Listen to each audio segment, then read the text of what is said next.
Hi all, welcome to electrical എഡ്യൂസോൺ.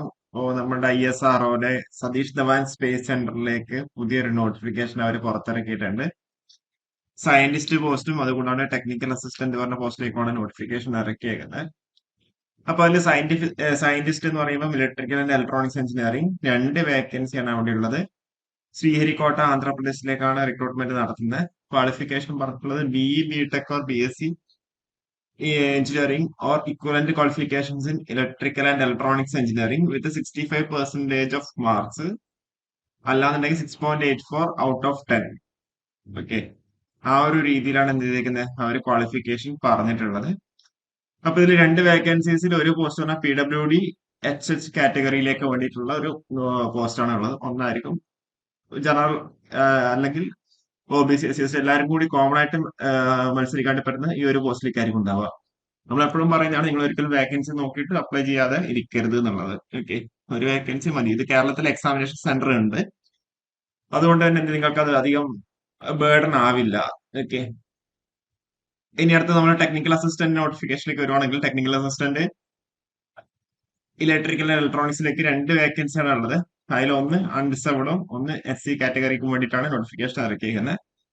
First class diploma in electrical engineering, electrical electronics engineering from a recognised university or institution ആണ് അവിടെ qualification പറഞ്ഞിട്ടുള്ളത്. Okay, ഇനിയിപ്പോ ഇതിന്റെ exam pattern ഒക്കെ നമ്മൾ എപ്പോഴും പറയുന്നത് പോലെ തന്നെ ടെക്നിക്കലും ഉണ്ടാവും, നോൺ ടെക്നിക്കലും ഉണ്ടാവും, അല്ല, അതായത് ആപ്റ്റിറ്റ്യൂഡ് ഉണ്ടാവും. അങ്ങനെയാണ് ക്വാളിഫിക്കേഷൻ പറയുന്നുണ്ടാവുക. ഇനി അത് കൂടാണ്ട് നമുക്ക് അവിടെ ഇലക്ട്രീഷ്യനും കൂടി ഉണ്ട് കേട്ടോ. ഓക്കെ, ടെക്നീഷ്യൻ ബിയും കൂടി ഉണ്ട്, ടെക്നീഷ്യൻ ഗ്രേഡ് ബിയും ഉണ്ട്.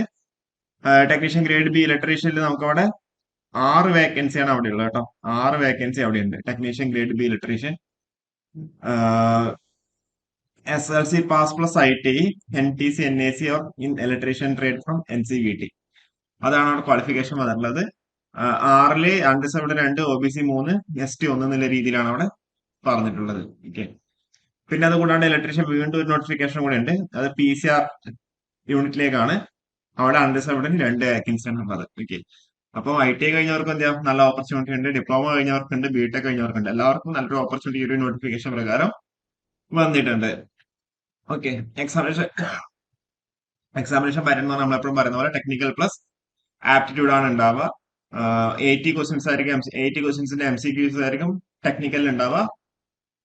നമുക്ക് ഡീറ്റെയിൽ ആയിട്ട് നമുക്ക് നോക്കാം. ഓക്കെ, അതവിടെ എന്താണ് നിങ്ങളുടെ പോസ്റ്റിന്റെ ജോബ് പ്രൊഫൈൽ എന്താണെന്നുള്ള കാര്യം ഇവിടെ കൊടുത്തിട്ടുണ്ട്.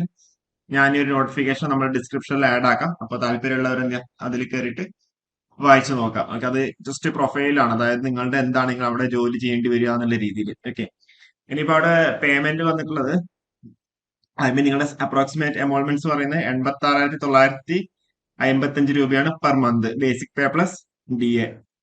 18 തൊട്ട് 30 വയസ്സ് വരെയുള്ളവർക്ക് എന്താ അപ്ലൈ ചെയ്യാൻ വേണ്ടി പറ്റുന്നുണ്ടാവും. ടെക്നിക്കൽ അസിസ്റ്റന്റ് ഡിപ്ലോമ ആണെന്നുണ്ടെങ്കിൽ 65,955 പെർ മന്ത് വരുന്നുണ്ടാവും. 18 തൊട്ട് 35 വയസ്സ് വരെയുള്ളവർക്ക് എന്ത് അപ്ലൈ ചെയ്യാൻ വേണ്ടി പറ്റുന്നുണ്ടാവും. ഇനിയിപ്പോ ടെക്നീഷ്യൻ ബി ആണെങ്കിൽ 33,635 പെർ മന്ത്. അതിനോട് HRM TL ഉണ്ടാവും. 18 തൊട്ട് 35 വയസ്സ് വരെയുള്ളവർക്ക് അവിടെ അപ്ലൈ ചെയ്യാൻ വേണ്ടി പറ്റുന്നുണ്ടാവും. ഓക്കെ, അവിടെ അപ്ലിക്കേഷൻ ഫീ വന്നിട്ടുള്ളത് എല്ലാവരും എന്ത് ചെയ്യാ, 750 രൂപ അപ്ലൈ ചെയ്യുമ്പോൾ അടക്കണം. അത് കഴിഞ്ഞിട്ട് നിങ്ങൾ എക്സാം എഴുതി കഴിഞ്ഞു കഴിഞ്ഞാൽ SC ST PWD വുമൺ കാൻഡിഡേറ്റ്സിന് 750 രൂപയും റീഫണ്ട് ആവുന്നുണ്ടാവും. ബാക്കി ജനറൽ OBC കാൻഡിഡേറ്റ്സിന് എന്ത് ചെയ്യാം, 250 രൂപ അപ്ലിക്കേഷൻ ഫീ കുറച്ചിട്ട് ബാക്കി 500 രൂപയുടെ അടുത്ത് റീഫണ്ട് ആവുന്നുണ്ടാവും. അതാണ് ഇവിടെ അപ്ലിക്കേഷൻ ഫീ ആയിട്ട് വന്നിട്ടുള്ളത്. ഓക്കെ, പിന്നെ അവിടെ അപ്ലിക്കൻസ് ശ്രദ്ധിക്കേണ്ട ഇമാജിന്റെ കാര്യങ്ങളൊക്കെ അവിടെ പറഞ്ഞിട്ടുണ്ട്. ഇനിയിപ്പോ നമ്മൾ നേരത്തെ പറഞ്ഞ പോലെ സയന്റിസ്റ്റിന്റെ എക്സാം പാറ്റേൺ എന്താന്ന് വെച്ച് കഴിഞ്ഞാല് 75 മിനിറ്റ്സ് ആയിരിക്കും ഉണ്ടാവുക. ഓക്കെ, 60 മാർക്സ് ആണ് ഉണ്ടാവുക.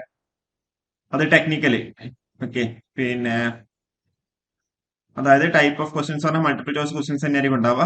75 മിനിറ്റ്സ്, 60 മാർക്സ്, നെഗറ്റീവ് മാർക്കിംഗ് 1/3 ഉണ്ടാവും.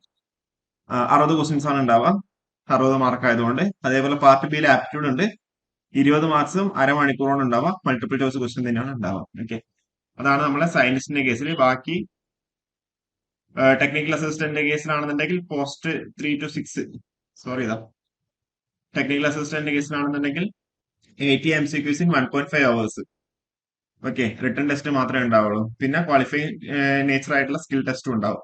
അപ്പൊ 80 MCQs എന്ന് പറയുമ്പോൾ നമ്മുടെ കറസ്പോണ്ടിങ് ടെക്നിക്കൽ ബാക്ക്ഗ്രൗണ്ടിനെ ബേസ് ചെയ്തിട്ടുള്ള ക്വസ്റ്റ്യൻസ് ആയിരിക്കും ഉണ്ടാവും. ടെക്നിക്കൽ അസിസ്റ്റന്റ്, സയന്റിഫിക് അസിസ്റ്റന്റ് കാര്യങ്ങൾക്കൊക്കെ. ഓക്കെ, ടെക്നീഷ്യനൊക്കെ അവിടെ ആപ്റ്റിറ്റ്യൂഡ് ഇല്ല, ടെക്നിക്കൽ നോളജ് മാത്രമേ ഉള്ളൂ. ഓക്കെ, പിന്നെ റിട്ടേൺ ടെസ്റ്റ് കേസിൽ പാസ് ക്രൈറ്റീരിയ ഉണ്ട്. നമുക്ക് അവിടെ 100% ഷുവർ ആയിട്ട് നമുക്ക് അവിടെ പറയാൻ വേണ്ടി പറ്റുന്നുണ്ടാവില്ല. ഓക്കെ, അപ്പൊ ഇത്രയും കാര്യങ്ങളാണ് ഉള്ളത്. അപ്പൊ അപ്ലൈ ചെയ്യാൻ വേണ്ടി പറ്റുന്നവരൊക്കെ ആണെന്നുണ്ടെങ്കിൽ എന്താ അപ്ലൈ ചെയ്യാം. ഓക്കെ, അത് ഡ്രൈവറുടെ ഇതാണ്. പിന്നെ എക്സാമിനേഷൻ സെന്റേഴ്സ് ആയിട്ട് പറഞ്ഞിട്ടുള്ളത് ആ, തിരുവനന്തപുരം കണ്ടില്ലേ ഇതാ. തിരുവനന്തപുരത്ത് എക്സാമിനേഷൻ സെന്റർ ഉണ്ട്. സയന്റിസ്റ്റിന്റെ കേസിൽ ചെന്നൈ, തിരുവനന്തപുരം, ബാംഗ്ലൂർ, ഡെറാഡൂൺ, ഗുണ്ടൂർ ഇത്രയും സ്ഥലത്താണ് ഉള്ളത്. സയന്റിസ്റ്റിന് ഇന്ത്യ തിരുവനന്തപുരത്ത് എക്സാമിനേഷൻ സെന്റർ ഉണ്ട്. ബാക്കിയുള്ള എല്ലാ പോസ്റ്റിനും കേരളത്തില് ബാക്കിയുള്ളതിന് തിരുവനന്തപുരത്ത് ഉണ്ട്. ഓക്കെ, അപ്പൊ തിരുവനന്തപുരത്ത് കേരളത്തിലെ എക്സാമിനേഷൻ സെന്റർ ഉണ്ട്. ഓക്കെ, അപ്പൊ ഇത്രയും കാര്യങ്ങൾ മാത്രമേ ഉള്ളൂ. അപ്പൊ താല്പര്യമുള്ളവരൊക്കെ എന്ത് അപ്ലൈ ചെയ്യാം. അപ്പൊ ഇതിന്റെ കൂടുതൽ വീഡിയോസ് ആയിട്ട് വീണ്ടും വരാം. ഞാൻ ഈ നോട്ടിഫിക്കേഷന്റെ ലാസ്റ്റ് ഡേറ്റ് വന്നുള്ളത് നവംബർ മാസം 14-ാം തീയതിയാണ്. ഓക്കെ, അപ്പൊ 16-ാം തീയതി തൊട്ട് നിങ്ങൾക്ക് അപ്ലൈ വേണ്ടി പറ്റുന്നുണ്ടാവും. അപ്പൊ ഇതിന്റെ കൂടുതൽ വീഡിയോസ് ആയിട്ട് വീണ്ടും വരാം. Okay, thank you.